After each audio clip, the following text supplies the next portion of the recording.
Coming up, how can the Nets benefit from another Kevin Durant trade sweepstakes? I'll answer that after this.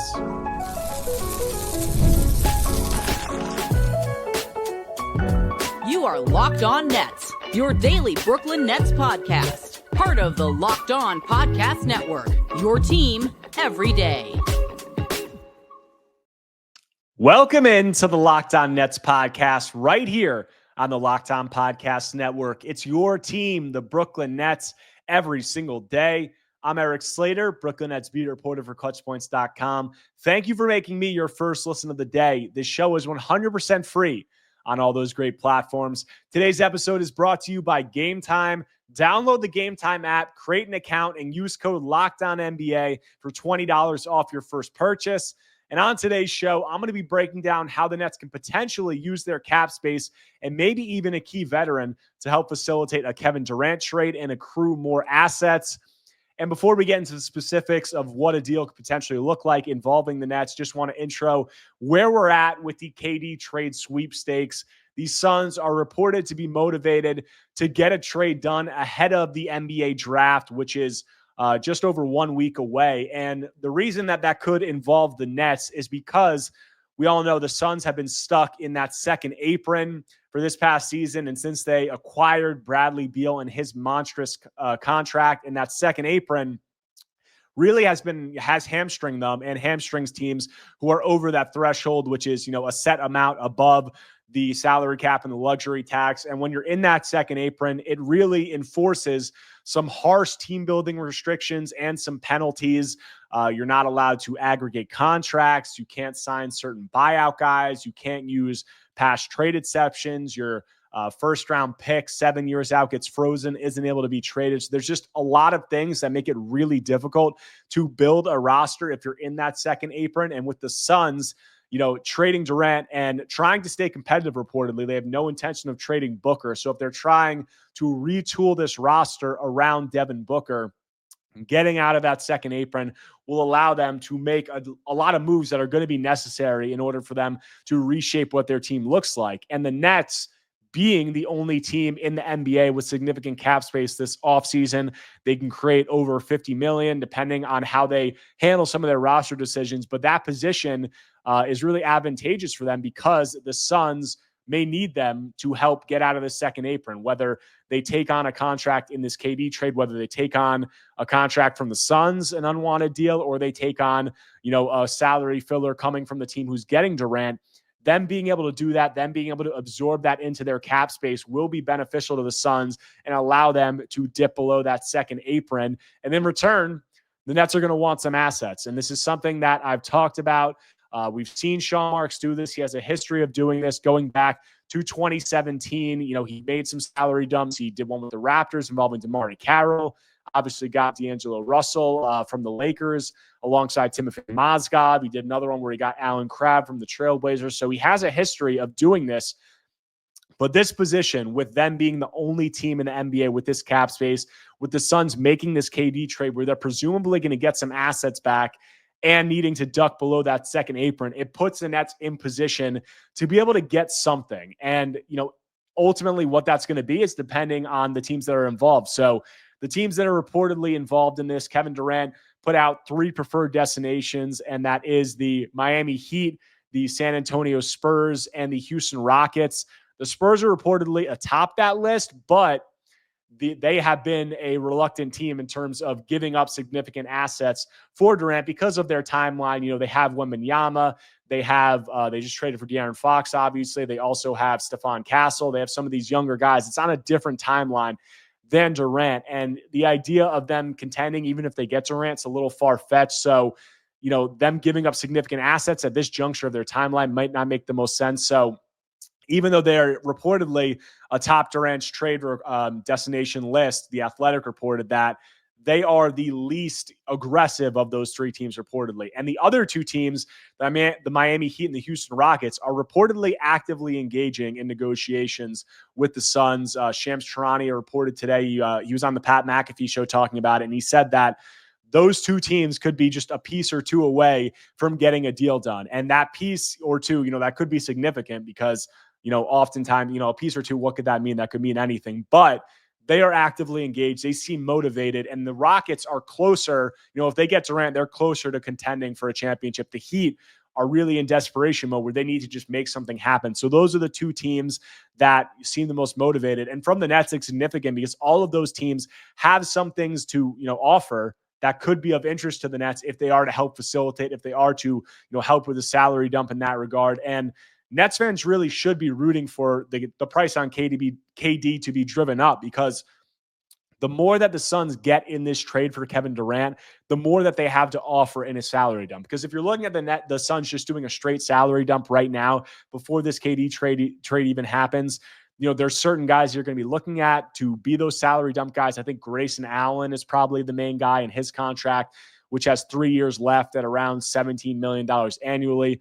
Royce O'Neal, former Net, another guy, he's on a 3-year contract for around $10 million annually. But if they wanted the Nets to take one of those guys, they really don't have anything to offer. They have 2 first-round picks that they can trade, and both of them are, they made that trade with the Utah Jazz during the season where they traded their 2031 pick, and they got back 3 picks that were really, crappy picks. They got back the picks where they're 3 swaps, and they're the worst of the 3 possible swaps. So they're going to be low first-round picks, and I don't think that those are going to be enticing or get it done in a salary dump for the Nets. So the more that they're able to get back in this Kevin Durant trade, the more that they'll be able, the more that they'll have to be able to offer the Nets to entice them to, partake in a salary dump like this. So coming out of the break, going to talk about those teams and potentially what the specific assets are that the Nets could be targeting. But before that, want to tell you about our friends over at Game Time. There's nothing like the NBA playoffs, the intensity, the buzzer beaters, the fans losing their minds. It's the kind of atmosphere you must experience live. And this year's matchups are already delivering. If you want in, Game Time makes it fast and easy to get seats, even for the biggest playoff games. Prices on the app actually drop closer to tip-off, and with killer last-minute deals, panoramic seat views, and no surprise fees, Game Time is a total game changer. Look, guys, I had a bunch of friends looking for tickets in New York for these Knicks playoff series. They seemed impossible to get. They went to the Game Time app, and Zone Deals were offering 60% off in great sections. They loved that they could see the exact view before buying, no surprises. The app makes it ridiculously simple. 2 apps, and you're done. And with the Game Time guarantee, you're getting the best deal. If you find a better price in the same row and section, they'll credit you 100%, 110% of the difference. The NFL schedule also just dropped, and you better believe I'm already looking at my fall calendar and picking which games to hit. Game Time makes scoring NFL tickets just as easy. You'll find great seats for as low as $100 thanks to exclusive discounts. If you've never used Game Time to grab NFL seats, now's the time. It's seriously a game day upgrade. Take the guesswork out of buying tickets with Game Time. Download the Game Time app, create an account, and use code LOCKEDONNBA for $20 off your first purchase. Terms apply. Again, create an account and redeem code LOCKEDONNBA for $20 off. Download the Game Time app today. Last minute tickets, lowest price guaranteed. Coming back from the break on today's episode of Locked On Nets, talking about the Kevin Durant trade sweepstakes and how the Nets could potentially get involved. And I named the 3 teams: the San Antonio Spurs, Houston Rockets, Miami Heat. Going to start with the Rockets and the Heat because I think, as I said, they are the most aggressive and have the most incentive to try to get a deal done. And both of those teams have intriguing assets. When you look at the draft capital that those teams have, we're starting with the Heat. They have the 20th pick in this year's draft. They also have multiple young players who could be intriguing, whether you talk about Nikola Jovic, whether you talk about Jaime Jaquez, Khalil Ware. Those are all guys that could potentially be going to the Suns in this deal. And when you talk about picks and assets, the Nets, potentially the 20th pick could be something that they could be interested in a deal, whether they take on a salary filler like Duncan Robinson from the Heat, or the Heat make a deal and the Nets just take on Grayson Allen, or they take on Royce O'Neal and they try to get that. There's potential frameworks that could make sense where the Nets get that 20th pick. They could even look to move up. Maybe they facilitate the salary dump and they move up from their 36th pick into 20. And then you have 3 picks in the top 20. You have 8, 19, and 20. That's something that can make sense. If we're looking at the Houston Rockets, They had the 10th pick in this draft. That could be intriguing. They also have a bunch of other young assets. You would think young players that would probably go to the Suns in this deal. The Nets aren't going to get, a significant player like a Jabari Smith or a Reed Shepherd or anything like that. Those guys would go to the Suns. But if the Nets are, willing to help facilitate a trade like this, if they're willing to take back one of the Suns guys, maybe they take back Dylan Brooks or they take back somebody from the Rockets. The Rockets have that 10th pick. Maybe the Nets, they can try to move up into that 10th pick. Maybe they give up 19 and they move up to 10, or they give up 26 and they move up to 10.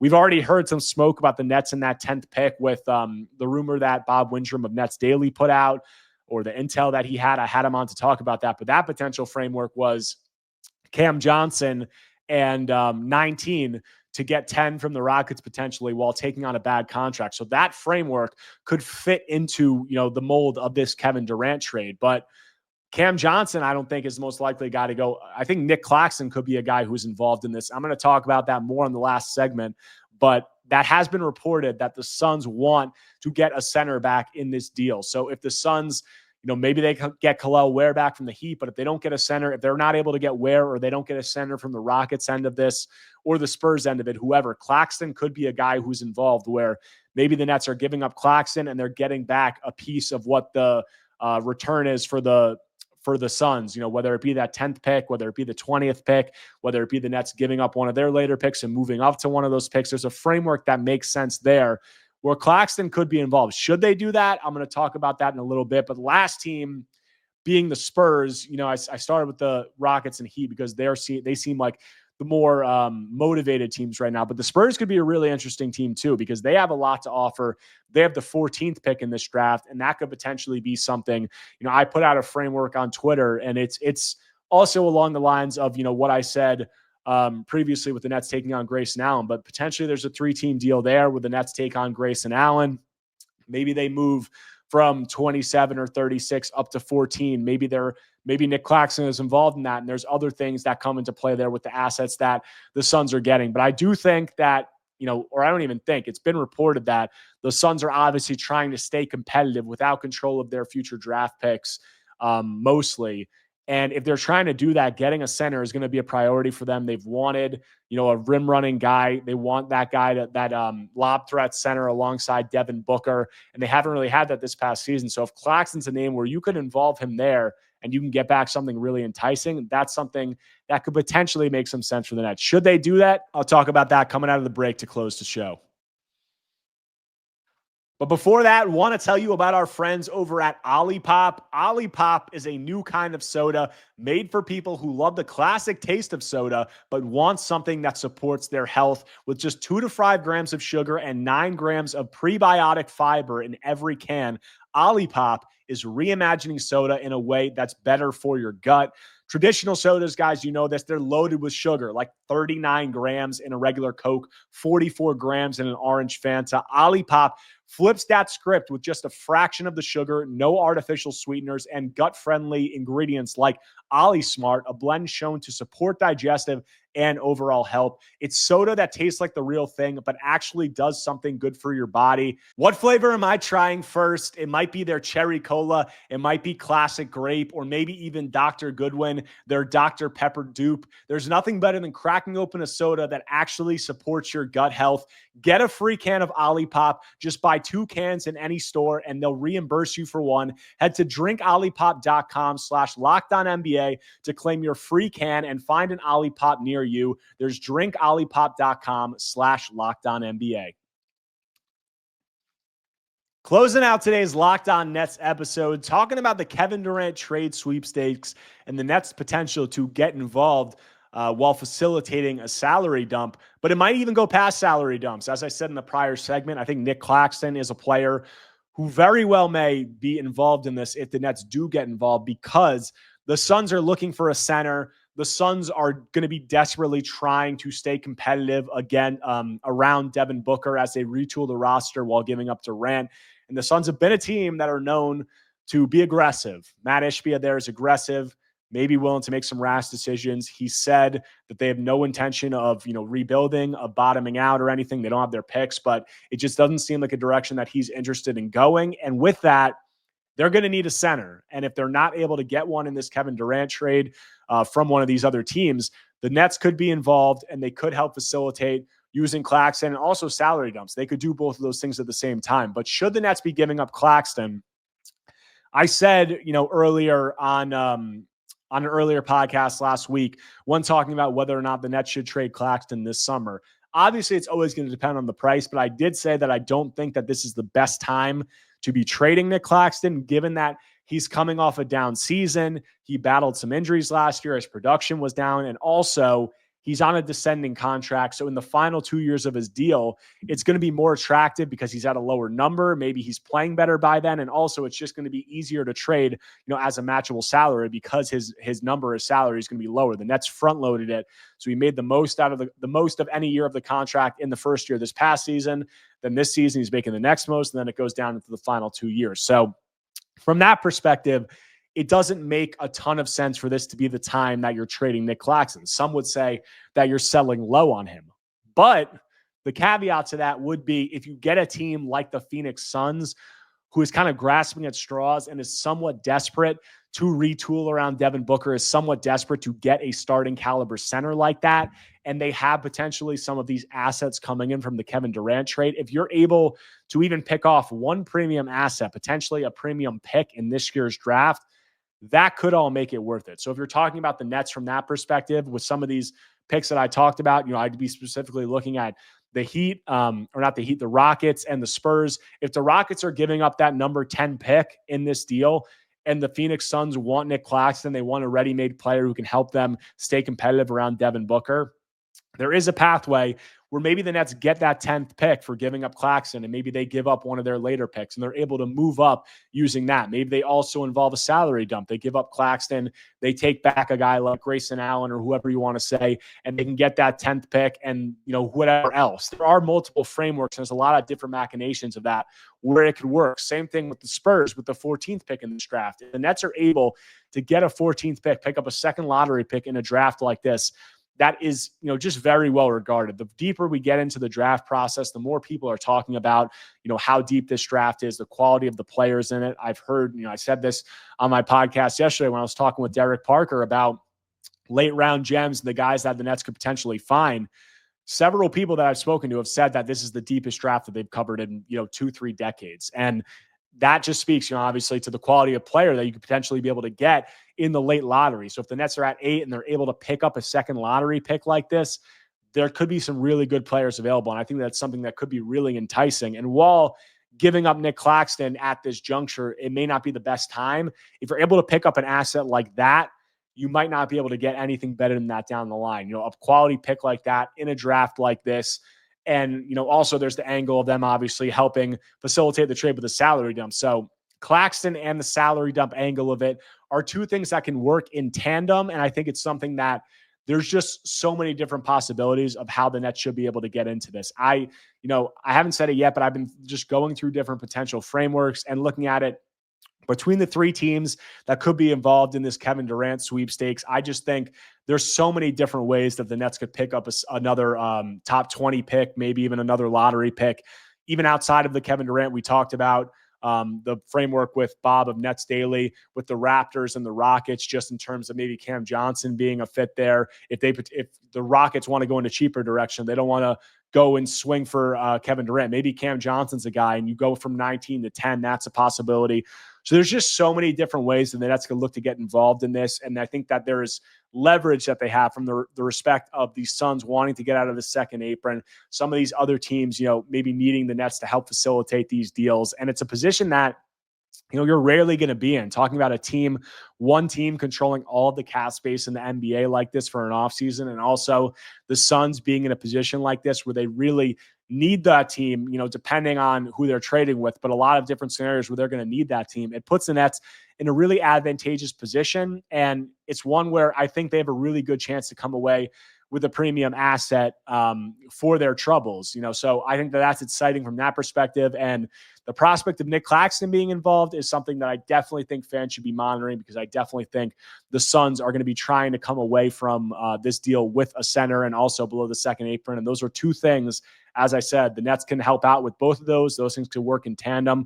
And, there's some exciting possibilities for the Nets there. But that does it for this episode of Locked On Nets. Thank you to all of you for tuning in and supporting the show. Be sure to like, comment, subscribe on YouTube and wherever you can get your podcasts, whether Apple Podcasts or Spotify. Anything you can do to engage is much appreciated. Trying to build this channel, gotten a lot of positive feedback, and I appreciate all that. But the Nets have a lot. They're going to have a busy next few days. A deal like this could go down at any point, and I'll have more coverage of that. And I'll definitely be back here tomorrow talking more Brooklyn Nets basketball.